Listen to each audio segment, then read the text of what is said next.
Hello guys, Andrew here. Welcome back to Drew Tutorial. And in this video, I'm going to show you how to enable data sync in Zoom. You want to head over to the Zoom official website and sign in, then click your account on the upper right, then click on settings.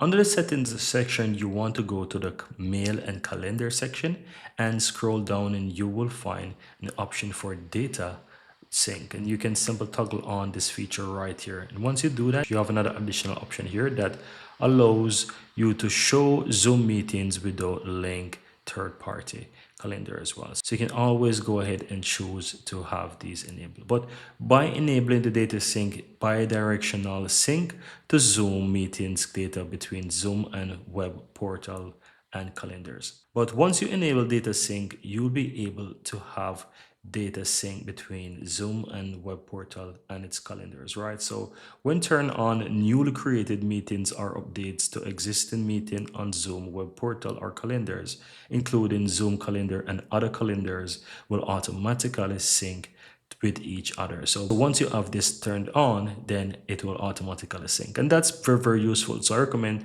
that if you want to have everything sync and you don't have to manually go and do these things, you can enable this feature to have data sync across all those tools. And that's it, guys. Very easy and very simple.